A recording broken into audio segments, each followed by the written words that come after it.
Now we're up to Daf Chav Beis Amid Beis. And Nefik Lo Nafki. So this is the end of the Gemara about Shani Rav.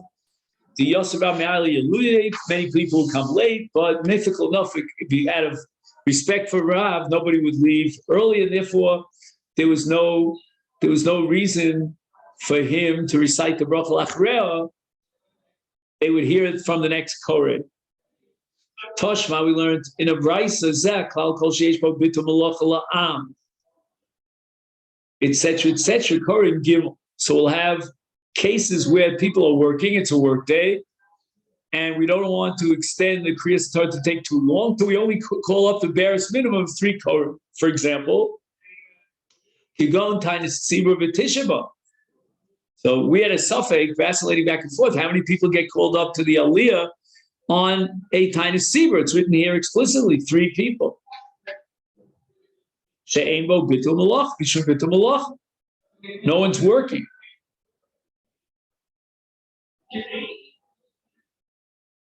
I'm sorry, I skipped the She'ein bo bitul malach la'am, to go Rosh Chodesh b'chol moed, korin dalet. Again, we have to understand, what does it mean, ein bo bitul malacha on Rosh Chodesh? Rosh Chodesh is not also a malacha, but we'll see there was a minute not to, but in the case of Chol Shemoed, that's glaf. That I understand very smoothly because there's an Isur Malacha on Chol Shemoed. So we can call up 4 people, Korin Dal.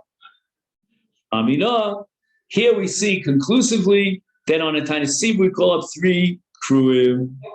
Amar Rav Ashi v'anan lo tnan hachi. That's not the way I understood our Mishnah. Our Mishnah says, quote, Zeh klal kol yom sheyesh bo musaf v'eino yontif korin arba. Any day that has musaf, but it's not a yontif, we call it 4 kruim. So what's Rav Ashi's problem? Lasuye mai. Why did the Mishnah have to say Zeh klal? We always know that Zeh klal comes to include something that's not enumerated explicitly in the list. Lav lasuye Tainis Tzibur v'Tisha B'Av, which would mean that on the days of Tainis Tzibur and Tisha B'Av, we should be reading 4 Kruim. Because otherwise, what's the Zeh klal coming to include?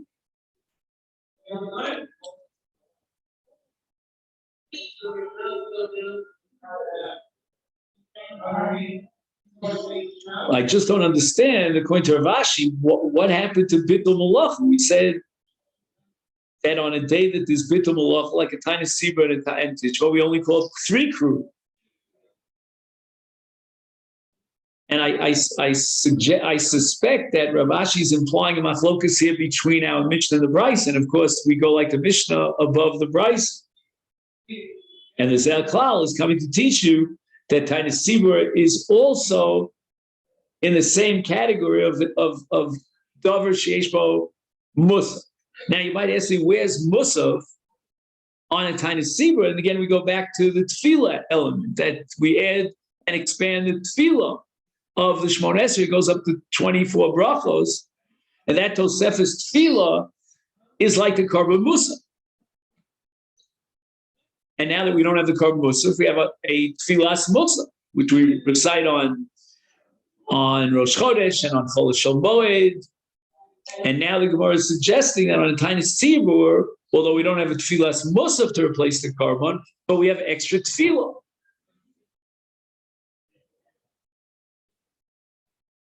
So the Gemara says, Rav Ashi masnisin mani.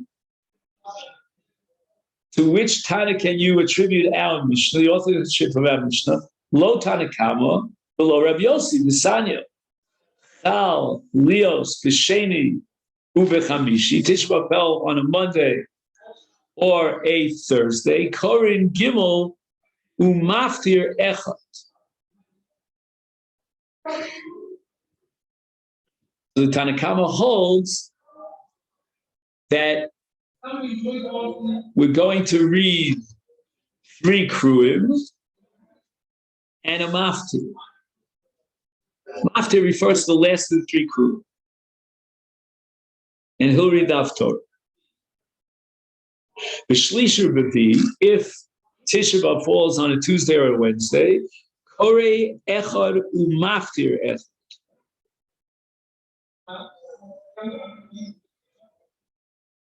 Interesting. Rabbi Yossi Omer li'olam korim gimel u'maftir echad. Again, no one says that you read four, that you call four kruim on Tisha B'Av. I mean, it's either 1 plus 1 or 3. But no one says 4. So what is Rav Ashi going to say about this? He derived the conclusion from our Mishnah that Zak Klal comes Lasuye Tisha B'Av and a tiny Sibur to add an extra korah. But there's no Tana who, neither Tana Kama nor Rav Yossi, who assumed a fourth aliyah. The argument was between 2 and 3, but not 4. Oh, but now, if we're going to assume that on a tiny Sibur there are only 3 kruim, what are we going to do with Zak Klal?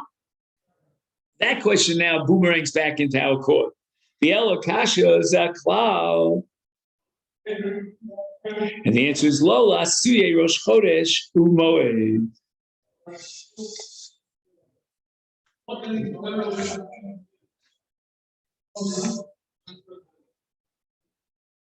So in other words,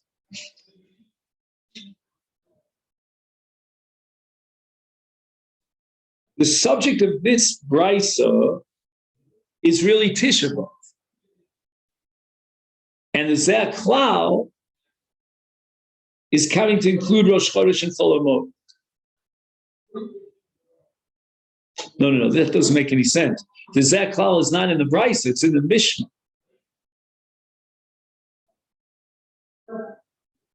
Let's go back for a second to the Mishnah. Let's see the Zeh Klal inside.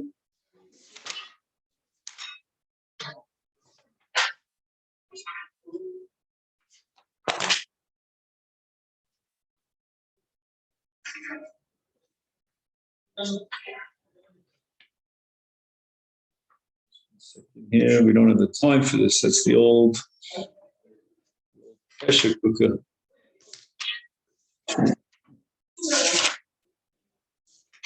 You have it, Rabbi? Chaf, Aleph, Amid Aleph. But where's the second? Oh, it's at the end here. It says, Rashi Chadash, Chol Shamod, Kol Arba. Zak Klal, Kol Sheish Bo Musaf, Yeni Yotif, Kol Arba. So what does the Gemara mean here? Last Suye Rosh Chodesh Chol HaMoed. Oh, Baruch Hashem. Well, the Gemara is my gosh. Sorry. But Behedra Ketani. So you can't tell me Zak Klal is coming to add that which it says explicitly. And the Gemara answers, Simona B'Almi Yod. So the Mishnah is just giving you a mnemonic device for Zak Klal. And what does it add to me? I mean, you're only mentioning 2 cases of Rosh Chodesh and Chol HaMoed, which you said explicitly anyway. I need a mnemonic device for that. Lo Teva Yontiv Chol HaMoed Ki Adodininu. You might think that if we're already introducing Chol HaMoed, then Yontif should also be included.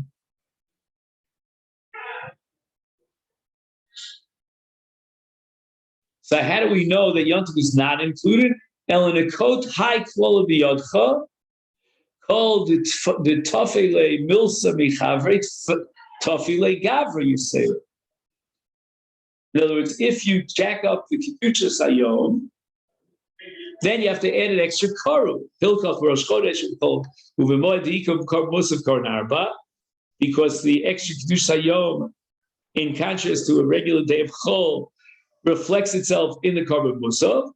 Beyond if we have an additional Kedusha Sayom that generates an Isur Asiyas Malach, and therefore we call it 5 people to the Torah. Yom Kippur has an Ish Kares, and therefore it generates a more intense Kedusha Sayom, and that reflects itself in Shisha. We call up 6 people. And Shabbos, Dika Iker Skila B'Shiva, we call up 7 crew.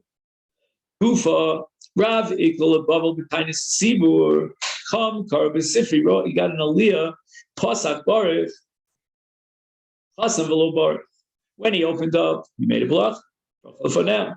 When he concluded, he did not make a bracha lachre. Naful kuli alman and payu. Everyone went down on their face to do nefilas apayu. Meravlo nafal alape. He did not do so. My time meravlo nafal ap. That's the question I asked you before. Why would a tiny tzibur bounce or trump or repel tachanim? I could hear the opposite. No, the tiny tzibur we should expand the tachan. So the Gemara says, "Rich Mashal Avonim Hoisa." The whole story is it's Baba Maisa. What do I mean by Baba Maisa? We mistakenly thought that Rav made like a protest that he would not be nofel apayim because it's a tiny tzibur. Ridiculous. The reason why Rav wasn't nofel apayim is because it was a mitzvah savonim. In Tanya, we have a brisa that's going to interpret a pasuk in Vayikra Chavav. The Evan Maskis lo titnu bi'artzichem l'shtafos oleo. Oleo iato mishtafa bi'artzich, aval ato mishtafa al avonim shel beis hamikdash. So you're not allowed to do ishtachava outside the beis hamikdash. And when does that apply? Amar Ula. So when you have a floor made of stone, then we don't do nefilas apayim. And Rav was stuck with this problem that the shul had a floor of stone. I don't know why everybody else was no floor of apayim. What about the rest of the olam? Kami de Rav havoy. In other words, there was only stone in the place where Rav stood, where he was davening. So Gemara asks, "V'leizel lagabe tzibura v'linpol alape." Why did Rav have to stay there stuck on the stone floor? He should have moved a few inches to his left or his right and did nefilas apayim on the regular ground floor, not on stone. Lo boy lemitzvah tzibura. Apparently, there wasn't so much room in the shul. Everyone was doing the nefilas apayim, and if Rav wanted to move over to another place, he would sort of interrupt the tzibur. He would be matriach the tzibur. Iboy say, "Let me give you a better answer." Says the Gemara. Rav pishut yadayim raglam yavyo. Everybody else would fall on their forehead, but he did total prostration. He prostrated himself totally on the floor. When the Torah prohibits hishtachava on a stone floor, it only prohibits pishut yadayim v'raglayim. And therefore, since Rav had taken upon himself this minhag that for Tachnun he would do Pishut Yadayim Raglayim exactly the way they do it in the Mikdash, he couldn't allow himself the possibility of doing it because he had a stone floor in front of him. And I guess there was no room for him to do a Pishut Yadayim Raglayim on the balance of the Beis HaKnesses, where everybody was dominant. So Gemara asks, okay, it's a very nice minhag that Rav was machmir for Pishut Yadayim, but if he's in a situation like a stone floor where you can't do Pishut Yadayim, at least let him do what we call the nefilas apayim. And the Gemara says, Lo Mishayim minhag, that Rav had taken upon himself as an absolute minhag. It's like a neder. And the other option of Tachnun, of the nefilas apayim, classic, the way we know it, was not an option for Rav. Iboy same a third answer. Adam chashiv shining. Rabbi Elazar, the Omer Rabbi Elazar, ain't Adam chashiv rapayim lipal panav elim kain nane ki Yoshua ben Nun.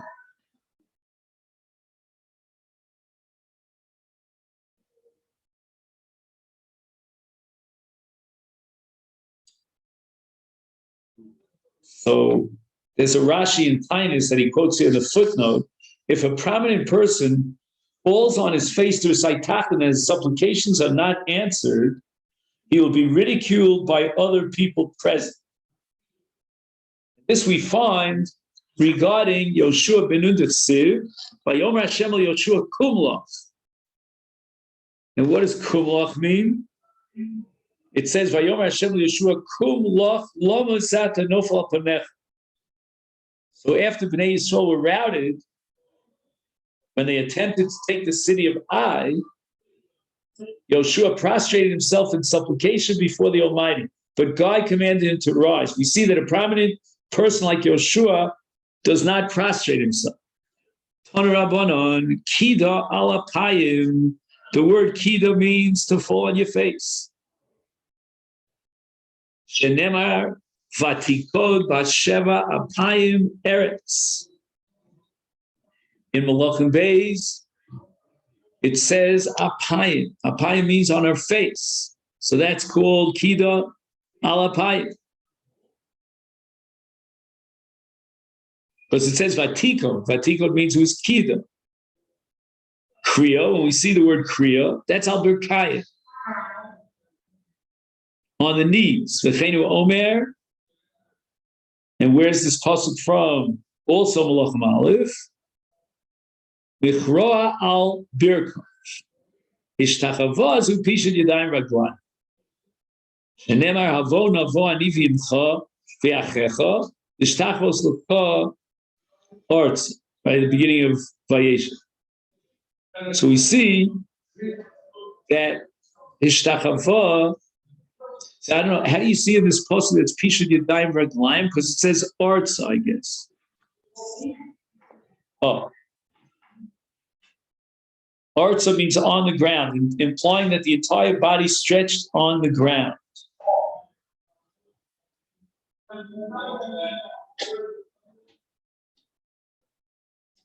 Levi Achli, oh, this is a dangerous business. Levi Achli Kida Kami de Rebbe. See, Itla, Nebuch, he became a hinkadik, he became lame. So the Gemara says, are you telling me that because he did Kida in the presence of Rebbe, that's what caused him this terrible injury? V'amar Rabbi Elazar, li'olam al yatiach adam dvarim klapi ma'ala. The reason why Levi became a hinkadiker is as a punishment for a crime because he was casting words of complaint to the heavens. So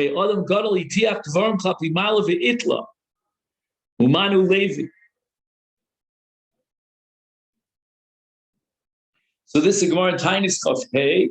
Levi ordained a fast for rain, and no rain fell. He then said to God, Master of the universe, you have gone up on high.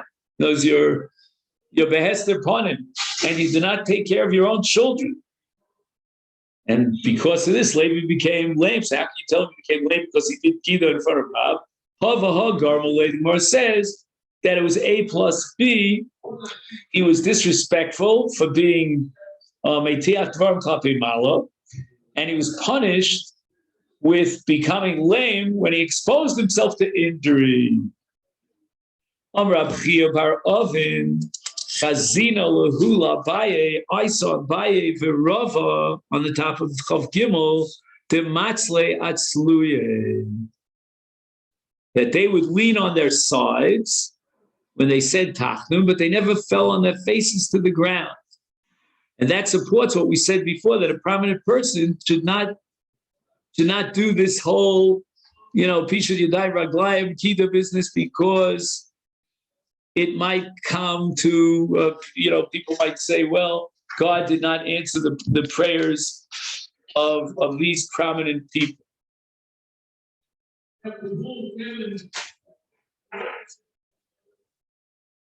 And that might also cause a ridicule to these prominent people, or maybe it'll be a ridicule to Hashem. So instead, they leaned on their sides, and that is permissible. And therefore, the Mishnah Berurah paskins that nowadays we merely lean on our heads on our arms when we recite Tachnun, but prominent people may recite Tachnun in that customary manner because it's not a full-fledged prostration that they're allowed to do. He quotes Tosfos here that Abaye and Rava, their actions should be explained with reference to the Isur of Nefilas Apayim on a stone floor. And the Gemara says Tosfos is now teaching us that if he leans on his side and he doesn't actually do prostration with his face on the floor, then even if it's in a stone floor, it's permissible. But the Sfaradim have a different sak halacha, and they don't accept even falling on your side. So that's something that could be a subject of further research. We're going to stop here on the top of Chav Gimel Amud Aleph, mamish on the top of the Amud, and Amir Hashem will continue that tomorrow. So it's pretty amazing that we were able to finish the top.